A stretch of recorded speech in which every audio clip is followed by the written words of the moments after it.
President Moon Jae-in held a meeting with Chinese Foreign Minister Wang. His first visit to the nation in 5 years comes at a time when bilateral ties deteriorated somewhat following Seoul's deployment of a U.S. missile defense system called THAAD. They agreed to put aside differences and enhance cooperation on North Korean issues and the upcoming three-way summit with Japan. Hee-jun has our top story. South Korea and China have agreed to maintain their constructive cooperation to establish peace and denuclearization on the Korean Peninsula. During his talks Thursday at the Blue House with Chinese Foreign Minister Wang, President Moon asked China for its continued support, especially now ahead of a critical turning point. 지금 한반도의 완전한 비핵화와 또 항구적인 평화 구축을 위한 이 프로세스가 중요한 기로를 맞이하고 있다고 생각합니다.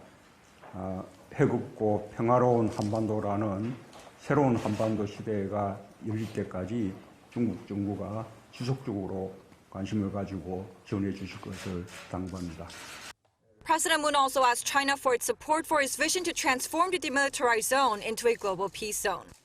His call for Beijing to play a more active role comes as North Korea and the U.S. struggle to narrow their differences on denuclearization before Kim Jong-un's year-end deadline. The president also said he anticipates the planned trilateral summit between Korea, China, and Japan in Chengdu later this month will yield productive outcomes. He especially expressed hopes for President Xi Jinping to pay a state visit to South Korea next year, which would help advance their strategic partnership. The Chinese foreign minister agreed on the importance of the upcoming talks, but he had a message of his own criticism toward the United States. The world order is being threatened by unilateralism and power politics. Korea and China, as neighbors, need to strengthen their cooperation and dialogue to protect free trade and abide by international rules. The U.S. was not mentioned by name, but the remarks are an evident jab at the Trump administration's policy on trade. Wang delivered a similar message in his talks with South Korea's Foreign Minister Kang Kyung-hwa the day before.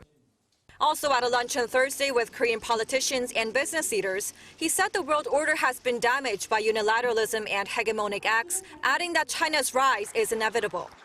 Wang even said explicitly that Washington is to blame for the deployment of the U.S. missile defense system THAAD in Korea, which led to the dispute between Seoul and Beijing in 2017.